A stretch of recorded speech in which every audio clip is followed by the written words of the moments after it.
এইয়াই সেই মধুবন। সাৱধান ৰম্ভা, তোৰ এতিয়া কৰ্তব্য অতিকে গধুৰ। মানৱ আৰু দৈত্যৰ মাজত তই সংঘাত সৃষ্টি কৰিব লাগিব। বৰ্তমান দৈত্যকাল এই বনলৈ আহিব ধৰিছে। আনহাতে পৰীক্ষিতৰ সেনাপতি চন্দ্ৰসেনো মৃগয়াৰ বাবে এই ব্ৰণতেই কৰিছে বিচৰণ। প্ৰথমে মোৰ মায়াৰ দ্বাৰা দৈত্যক কৰিম মোহিত। তাৰ পাছত চন্দ্ৰসেনৰ লগত বিবাদ কৰিম আৰম্ভণ, আৰু লগে লগে চন্দ্ৰসেনৰ লগত বিবাহ পাশত আবদ্ধ হ'ব লাগিব। কাৰণ বৰ্তমান শুকদেৱ হস্তিনাতেই কৰিছে আশ্ৰয় গ্ৰহণ। খোৱা দৈত্য এইফালেই আহিব ধৰিছে। মই এতিয়া এই স্থানতেই মোৰ মায়াৰ খেলা কৰোঁ আৰম্ভণ।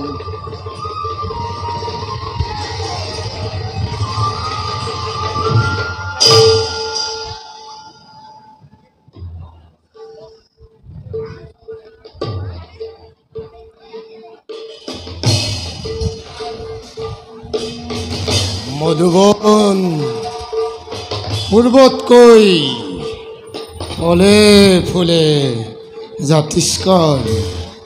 এই বাৰ্তা শুনি হৃদয় মনত অশেষ শান্তি লাভ কৰিব। যাওঁ আৰু কিছু দূৰ কৰোঁ অন্বেষণ।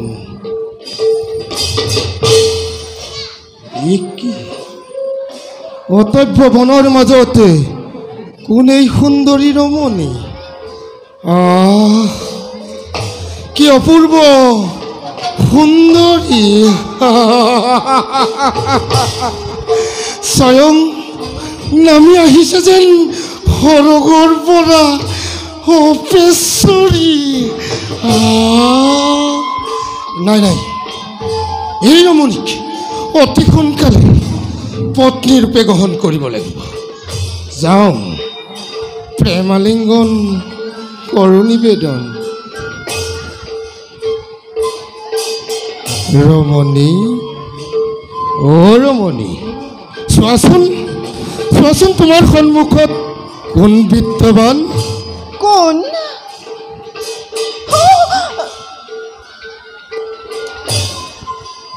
কোন তুমি? কিবা হেতু মোৰ দৰে বনদেৱীৰ কাষত হৈছে উপস্থিত। কাকতি কৰিছো, আঁতৰি যোৱা মোৰ সন্মুখৰ পৰা। আঁতৰি যোৱা। বনদেৱী অপেশ্বৰী যিয়েই নোহোৱা তুমি, এইবোৰ মোৰ নাই প্ৰয়োজন। তোমাৰ ৰূপ লাৱণ্য দেখি একেবাৰে মতলীয়া হৈ পৰিছোঁ। দিয়া না এটিবাৰ প্ৰেম আলিংগন মোক। লৈ যাম তোমাক আপোন ৰাজ্যলৈ। আহা দেৱী, আহা। ৰক্ষা কৰা। আঁতৰ মোৰ সন্মুখৰ পৰা। তোৰ এই পাপ হাতেৰে মোক স্পৰ্শ নকৰিবি। কোন ক'ত আছা? ৰক্ষা কৰা।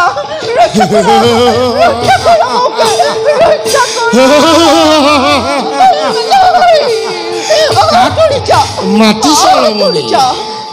এই অতব্য অৰণ্যৰ মাজত দূৰ দূৰণিলৈকে কোনোৱেই নাই। কোনেও তোমাক ৰক্ষা কৰিব নোৱাৰে। আহা ৰমণী, কামানলে দগ্ধ আজি মই। আহা ৰমণী,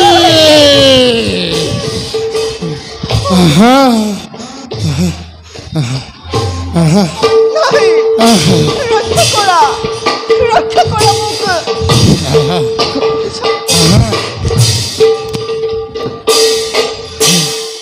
আৰে আহা প্ৰাণে সৰি পিয়ালিঙ্গন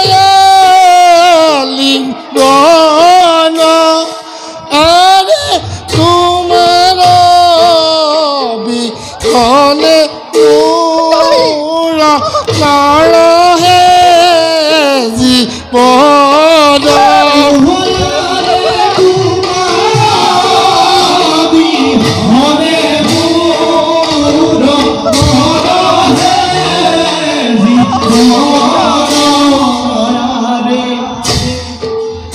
আৰে ফুলি আছে চেনি চম্পা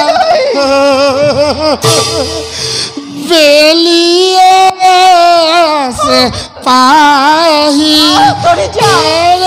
নাচি আছে যৌৱন কন্যা এ দেৱী থাকো কেন কৰি থাকো কেন কৰি থাকো কেন কৰি থাকো কেন কৰি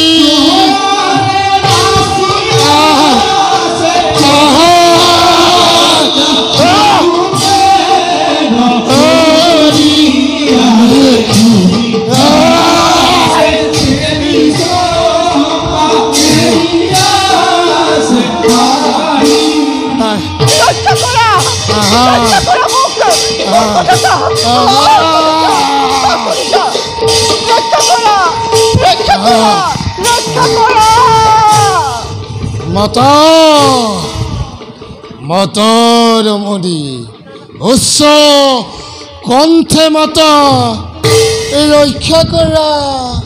ৰক্ষা কৰা নাই তোমাক মোৰ হাতৰ পৰা ৰক্ষা কৰিব নোৱাৰে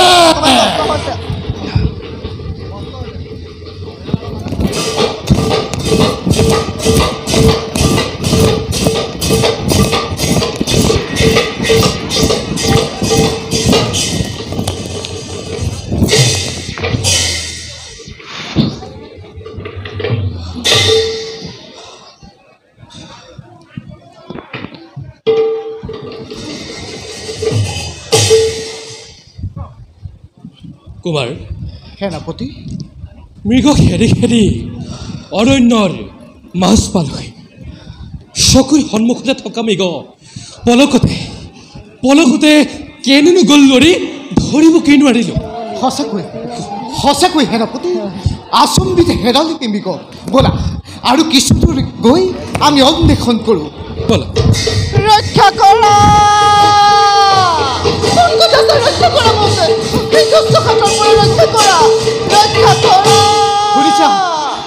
শুনিছা সেনাপতি কোনোবা নাৰীৰ কণ্ঠস্বৰ নিশ্চয় কিবা বিপদে তেওঁকে ধৰিছে আৱৰি সঁচা কুমাৰ এই দুৰ্ঘৰ অৰণ্য মাজতে কোনোবা ৰমণী পৰিছে বিপদত কুমাৰ ৰথ আগুৱাই নিয়া মুহূৰ্তত সেই ৰমণীক কৰুকৈ উদ্ধাৰ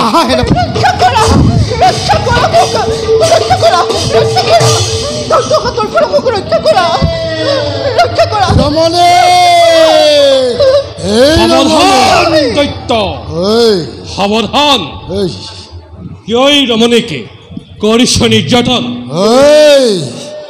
কোনতই অবোধ কিয় কালৰ কাৰ্যতে ব্যাঘাত ঘটাই নজ্বলবি নিজে আহি জ্বলন্ত নলতে এই চাৰখাৰ হবি তই কালৰ প্ৰভাৱত হস্তিনাৰ হেৰাপতি মই চন্দ্ৰহেন মোৰ বৰ্তমানত নোৱাৰো পুৰাব তোৰ বিখাস অভিপ্ৰায় প্ৰয়োজন হলে নিজ ৰক্ত প্ৰদানী উদ্ধাৰ কৰিম এই ৰমণীক বেশ ৰক্ত দে প্ৰথমে তোৰ প্ৰাণ কৰি ৰক্ত তোৰ দগ্ধ কৰিম কামানল লজ্জা দৈত্য আমাৰ সাক্ষাততে কৰ এনে অসভ্য আচৰণ সেনাপতি ইয়াক মুহূৰ্ততে কৰ বাৰণ অন্যথা ই ঘটাব প্ৰমাণ এই চন্দ্ৰহেনৰ সাক্ষাতত নালাগে কৰিব তুমি অসাধাৰণ মই অকলেই দৈত্যক কৰিম বাৰণ সাজু দৈত্য বেস্তান্তে এই মুহূৰ্তত মই বান কৰিলো ধাৰণ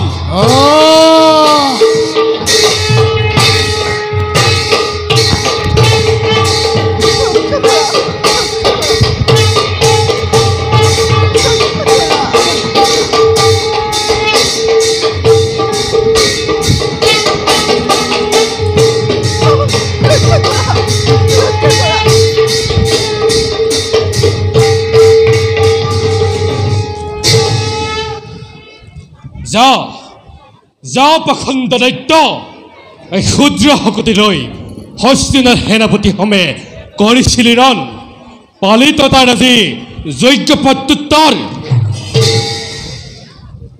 ৰমণী তুমি এটা বিপদমুক্ত বীৰশ্ৰেষ্ঠ যোৱা তুমি স্বস্থানে আনন্দৰে কৰাগৈ বাস হে বীৰশ্ৰেষ্ঠ ৰমণী সেই অৰণ্যৰ মাজত মই বিপদমুক্ত নহয় ৰমণী হয়তো আপোনালোক যোৱাৰ পাছত পুনৰ সেই দৈত্যই মোৰ ওপৰত কৰিব নিৰ্যাতন পিতৃ মাতৃহীনা হৈ মই আৰু কিমান দিন অৰণ্যৰ মাজত ঘূৰি ফুৰিম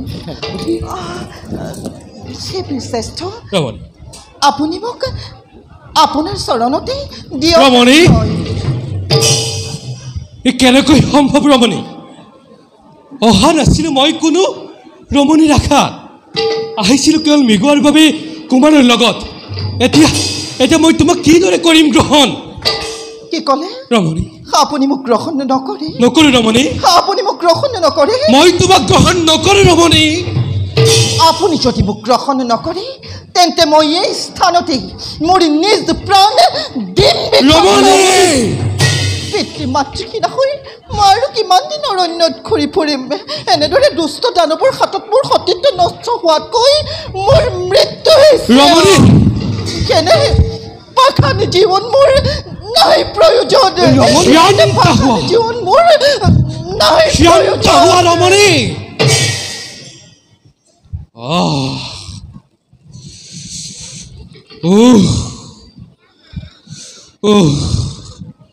মই এতিয়া শেষ কৰোঁ এই কাৰ্য সেইদৰে মহাৰাজক কৰিমগৈ প্ৰকাশ কুমাৰ সেনাপতি মই যে এতিয়া নিৰুপায় সেনাপতি কুমাৰ তুমি এই ৰমণীকে ভাৰ্যাৰূপে গ্ৰহণ কৰা কুমাৰ সতী ধৰ্ম ৰক্ষা কৰাটো ক্ষত্ৰিয়ৰ কৰ্তব্য আৰু নিজ কৰ্তব্যৰ পৰা হস্তিনাপুৰবাসী কেতিয়াও নহয় বিচলিত কুমাৰ তোমাৰ এই কাৰ্যত পিতা নিশ্চয় আনন্দিত হ'ব বাৰু কুমাৰ তোমাৰ কথাই যেন সত্য ৰমণী বীৰশ্ৰেষ্ঠ সতী ধৰ্ম ৰক্ষাতে মই তোমাক ভাৰ্যাৰূপে কৰিম গ্ৰহণ হে চন্দ্ৰ সূৰ্য গ্ৰহ নক্ষত্ৰ 33 কোটি দেৱতা মণ্ডলী হে বত বৃক্ষ পশু পক্ষীগণ তোমালোক সকলোকে সাক্ষী কৰি এই ৰমণীক মই আজি ভাৰ্যাৰূপে কৰিম গ্ৰহণ অভীৰ সেৱা কৰিব গ্ৰহণ উঠাৰ প্ৰিয়ে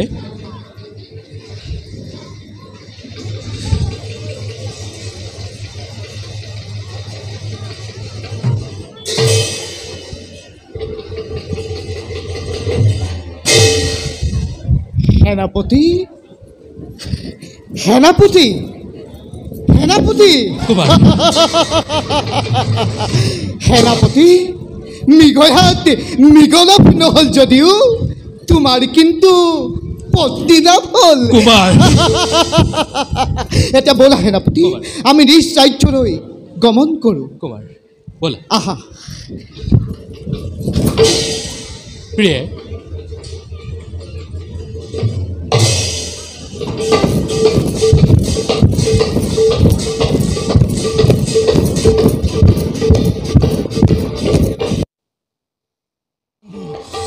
অপমান অপমান চন্দ্ৰসেন তই মোক পৰাস্ত কৰিলি ভীষণ অপমান মোৰেই লালসাৰ সম্পদ হেই সুন্দৰী ৰমণীক তই পানী কৰিলি গ্ৰহণ এই কালে নিজৰ প্ৰাপ্য পুনৰাই কৰিব গ্ৰহণ তোক বধ কৰি হ'লেও সেই সুন্দৰীক নিজৰ তোক বধ কৰি হ'লেও সেই সুন্দৰীক নিজৰ কৰিহে এৰিম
এনেকে আৰু নোৱাৰি দেই এনেদৰে আৰু মই কিমান কষ্ট লভিম বাৰু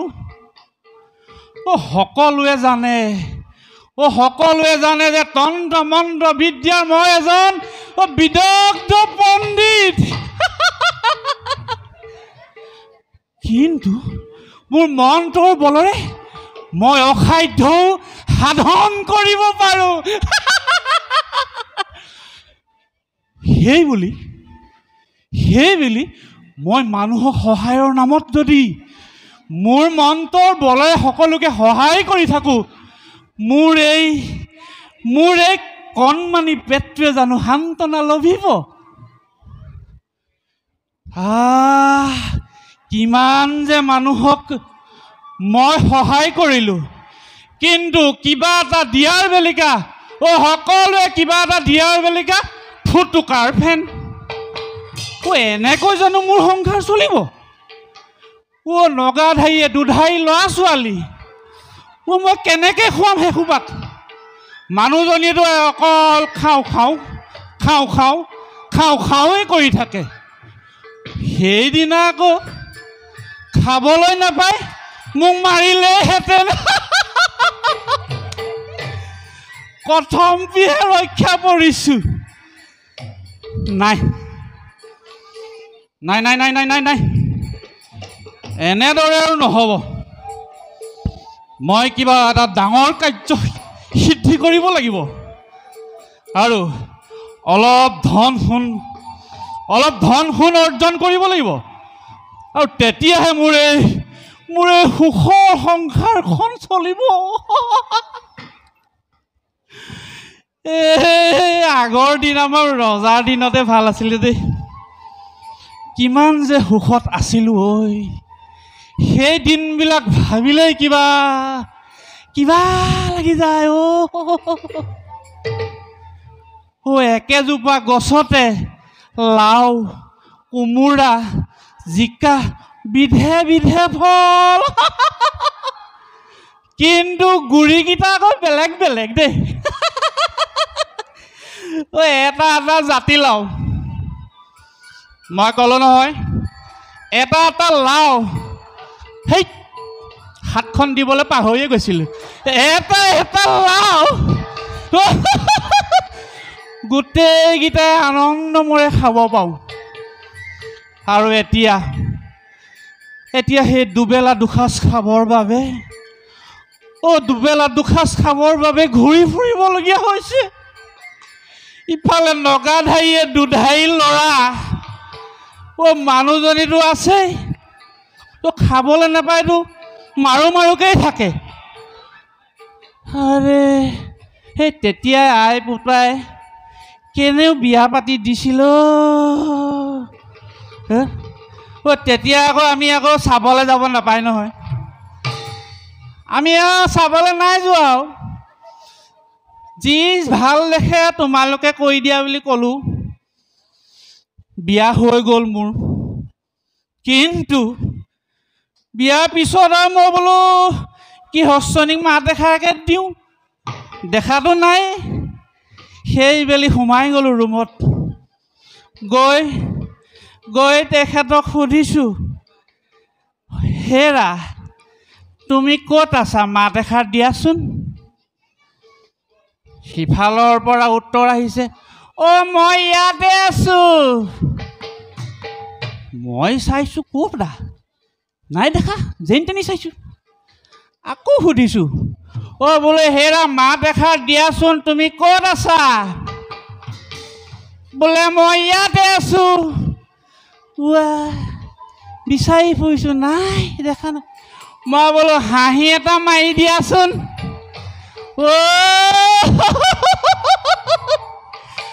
হাঁহি দিলতহে গম পাইছোঁ যে মোৰ মুখৰ আগতে ৰৈ আছে।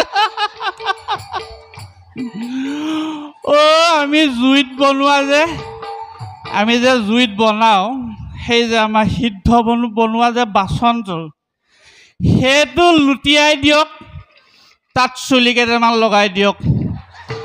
মুঠতে মোৰ জীৱন এন্ধাৰ, মোৰ জীৱন এন্ধাৰ। মই সেইদিনাখনিৰ পৰাই মোৰ এন্ধাৰ। মুঠতে মই আৰু বেছি দেখাগৈ নাই আৰু। মই হ'ব ঠিক আছে, হ'ব গ'ল কথা গ'ল। কিন্তু এতিয়া আকৌ সেইবিলাক কথা পাতি যদি ইয়াত মই ৰৈ থাকোঁ, মোৰ আকৌ সেই ল'ৰা ছোৱালী মানুহজনীয়ে খাবলৈ নাপাই মৰিব। গতিকে বিচাৰি আহি ইয়াত পোৱাৰ আগতেই মই ইয়াৰ পৰা যোৱাহে কথা দেই। মই এতিয়া আহিছোঁ দেই।